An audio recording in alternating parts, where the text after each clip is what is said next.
ছাদে চলে গেছিলাম। ঝুমা কৃষ্ণা ওই যে বড়দিদি ভাইয়ের নাতনি হয়েছে না, ওর জন্য, আমাদেরও নাতনি, ওর জন্য কাঁথা বানাচ্ছে ছোট ছোট, তা দেখতে। আর ওয়াশিং মেশিনে কাপড়গুলো দিয়েছিলাম, ভুলে গেছি। ঝুমা বলছে দিদি ভাই আপনি আজকে কিছু কাচেননি? আমি বলছি না, আমি তো মেশিনে কাপড় দিয়ে এসেছি। এই যে কাপড়গুলো চলো ছাদে শুকুর দিয়ে আসি আর তোমাদেরকে দেখাই কি করছে Jhuma Krishna. Hello friends, good afternoon. কেমন আছো সবাই? আমার পেজে বা চ্যানেলে সবাইকে স্বাগত। চলে এসেছি নতুন একটা ব্লগ নিয়ে। আর ব্লগটা শুরু করেছি দুপুরবেলা থেকে। এখন সকালবেলা তোমাদের দাদার যেহেতু অফিস, তার জন্য দুপুরবেলাটা পুরো ফাঁকাই থাকি আমরা। আর তাই পুচকে নাতনির জন্য 3টে ইয়ং দিদা কাঁথা করতে বসে পড়েছি। বেশিটাই হচ্ছে ঝুমা হচ্ছে এইসব কাজের ভীষণ এক্সপার্ট। ঝুমাই কাটছে, ঝুমাই বেশিটা তৈরি করছে, কৃষ্ণাও করছে, আমি একদমই কম, কারণ এসব দিকে আমার কোনো প্রতিভা নেই। ওরাই করছে, আমি একটু ধরাধরি করে দিচ্ছি, জাস্ট এইটুকুই। তা অনেক কটাই কাঁথা করেছে, 2 দিন ধরে কাঁথা করছে, মোটামুটি 8টা-10টা কাঁথা ওরা দুজনে মিলে করে ফেলেছে। আজকে ঝুমা আমাকে বলছে দিদিভাই একটু সাইডগুলো ধরে দিন, আর কৃষ্ণা গেছে নিচে, তার জন্য আমি একটু ধরে দিচ্ছি, ঝুমার সেলাইটা দিতে একটু সুবিধা হচ্ছে, এই আর কি। আচ্ছা, তোমরা কি কাঁথা করতে পারো? আমরা কিন্তু সব পারি, যেমন কাঁথা করতেও পারি, সেরকম মাটির উনুনে রান্নাও করতে পারি, আবার গ্যাসেও রান্না করতে পারি, আবার জিন্সও পরতে পারি। আমরা বাড়ির বউ হলে কী হবে, আমরা একদম অলরাউন্ডার, সবেতেই কমফর্টেবল মনে করি। দেখো আজকে কটা কাঁথা হয়েছে, বেশ 4টে, আর 1টা 5টা। চলো নিচে যাই, এবার খাওয়া দাওয়া করি, এক জায়গায় যাবো। আবার বিয়ে বাড়ি পড়েছে, আমাদের পড়েছে অনেক কটা বিয়ে বাড়ি। চলো বিয়ে বাড়ির একটু শপিং করতে যেতে হবে, প্রেজেন্টেশন কেনার, নিজেদের কিছু কেনার নয়, গিফট দেওয়ার জন্য। চলো, ঝুমা কৃষ্ণা তো নিচে ওয়েট করছে, তো আমিও রেডি হয়ে গেছি আর যাবো। এই বাবা, তুই আবার পিছনে ঘুরঘুর করছিস কেন?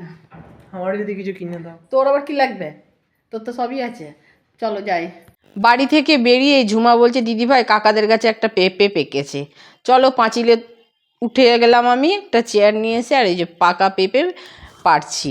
জায়েদের জ্বালায় কী যে করি, যাচ্ছিলাম কাপড় কিনতে, চলে এলাম পেঁপে পাড়তে, এই হচ্ছে। আর পেঁপে তো পাকা দেখাও যা, পাড়াও তাই, আর সঙ্গে সঙ্গে পেড়ে পাঁচিল থেকে না কেটেই ধোয়া হয়ে গেল, সাথে সাথেই পেটে চলে যাবে। পেঁপেরও কি ভাগ্য, যেতে যেতে দেখতে পেলাম, সাথে সাথে কাটা, সাথে সাথে চলো খেয়ে নি। তোমরা কে কে করেছো গো গান? ননিচ্ছি দেখেছো কাকা? পেঁপেটা দেখে যান, পেঁপের কি সুন্দর রং হচ্ছে। এই সালু, তুই কি করতে এসছিস? তুইও কি পেঁপে খাবি নাকি? হ্যাঁ, একদম খারাপ, এরম না পাতলে একদম পুরো পেকে গলে। জানো পেঁপে দেখে পারলাম, পেঁপে পেড়ে কাটতেই দেখলাম পেঁপে একদম পাকা তলতলে হয়ে গেছে। একদম কাঁচা গুলো পারবে। নাও নাও কাকিমা, খেয়ে নাও খেয়ে নাও। এই তোরা খাবি এই পেঁপে? খাবো না, আমরা কেউ খাবো না। খাবে না? না, এরম এরম গিলে গিলে পেঁপে ভালো লাগে না, আপনি খেয়ে নিন বাবা। আমি এখন খাবে না না, ও খাবে না।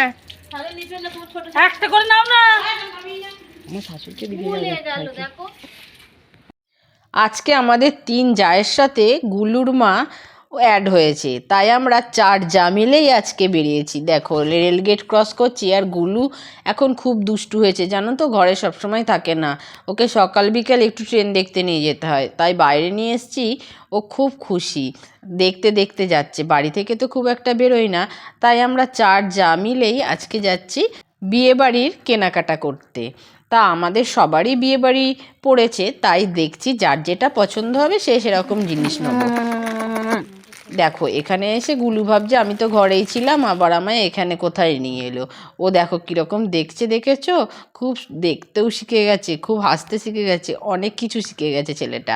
এখানে কেনাকাটা করতে এসেছি, যে দিদি থাকে সে নেই, তো ওর বরের থেকেই কয়েকটা জিনিস নিয়েছি। চলো এবার গুটি গুটি পায়ে বাড়ি যাই। বাড়ি ফিরেই নারকেল নিয়ে বসেছি, আমি নারকেল খেতে খুব ভালোবাসি। আজকে নারকেল গাছ ছাড়িয়েছে বলে মা এই নারকেলটা আমাকে কেটে দিয়েছে। আরে গাছের নারকেল শাশুড়ি মা কেটে দিয়েছে, একটা নারকেলকে এরকম খোলা সমেত দিয়েছে। আমি নারকেল খেতে ভালোবাসি, কী করবো, চামচে করে খুলে খুলে খাচ্ছি। ভিডিওটা আজকের মতো এই পর্যন্তই। সবাই ভালো থেকো, সুস্থ থেকো, নিজের খেয়াল রেখো, আর বেশি বেশি করে আমার ভিডিও দেখো। যদি ভিডিওটা ভালো লাগে তাহলে একটা ছোট্ট করে লাইক, কমেন্ট আর কাছের বন্ধুদের শেয়ার করে দিও। টাটা।